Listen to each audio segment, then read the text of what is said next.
بسم اللہ الرحمن الرحیم۔ شریعت نے خرچ کرنے کے اعتبار سے اتنی خوبصورت ترتیب بنائی ہے کہ اگر اس ترتیب یا نظم کو قائم کر لیا جائے تو اس دنیا میں کوئی انسان بھوکا نہیں مر سکتا۔ اگرچہ خرچ کرنا اپنے آپ پر بھی لازم ہے، اپنی اولاد اور بیوی پر بھی لازم ہے، لیکن اس سے بڑھ کر ایک اور نیکی بھی ہے کہ دوسروں پر خرچ کیا جائے۔ اور شریعت نے نظم ایسا قائم کیا ہے، ترتیب ایسی بنائی ہے کہ کسی نہ کسی انسان پر لازم ہے کہ دوسروں پر وہ خرچ کرے۔ مثلاً اگر وہ باپ ہے تو اس کی ذمہ داری ہے کہ اپنی بیوی پر بھی اور اپنے بچوں پر بھی خرچ کرے، اور اگر وہ اولاد ہیں اور ان کے والدین بوڑھے ہیں اور اگر ان میں سے کوئی بیمار ہو جاتا ہے نعوذ باللہ، تو اگر ان کی 4 بیٹے ہیں تو چاروں بیٹوں پر لازم ہے کہ وہ ان پر خرچ کریں۔ اگر وہ خرچ نہیں کرتے تو گناہ گار ہوں گے۔ اسی نظم کے بارے میں ایک تصویر میں آپ کے سامنے رکھتا ہوں، تو یقین فرمائیں آپ خود غور کریں گے اس گاؤں میں، اس علاقے میں خرچ کرنے کے ساتھ ساتھ لوگوں کی زندگیوں میں کتنی آسانی پیدا ہوں گی۔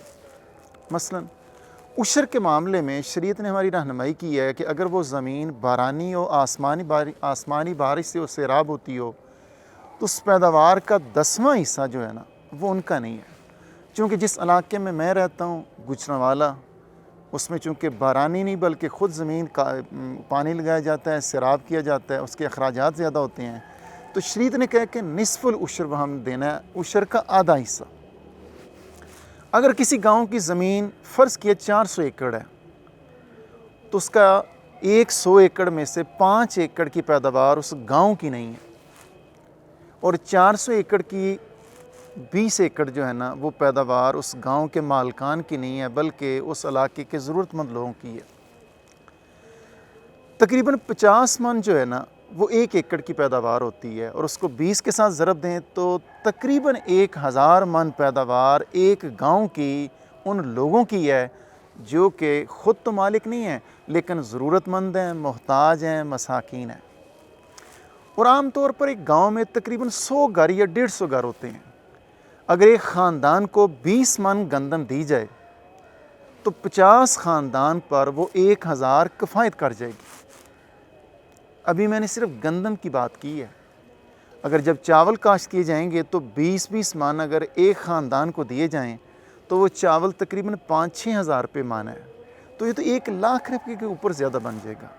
اب آپ خود غور کریں، اگر ہم اس نظم کو ہر گاؤں میں، ہر دیہات میں، ہر علاقے میں قائم کر دیں تو نہ تو ملکی اعتبار سے قرضوں کی ضرورت ہے اور نہ غیر ملکی اور انٹرنیشنل اداروں سے ہمیں پیسے لینے، قرضے لینے کی ضرورت ہے کہ لوگوں کی ضرورتیں کیسے پوری کی جائیں۔ تو حاصل کیا ہوا؟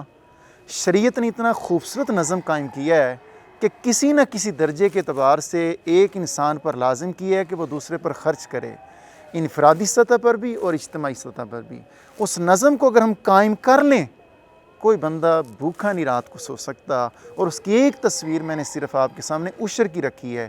ابھی زکوٰۃ یا جانوروں پر جو زکوٰۃ آئے گی یا مال کے اعتبار سے زکوٰۃ ہے، اس کی ہم نے بات نہیں کی۔ اللہ تعالیٰ مجھے بھی توفیق دے اور آپ کو بھی، اور ہر گاؤں، دیہات اور بستی والوں کو اللہ تعالیٰ توفیق دیں، جرأت دیں، اس نظم کو قائم کریں۔ اللہ تعالیٰ ہم سب کا حامی و ناصر ہو۔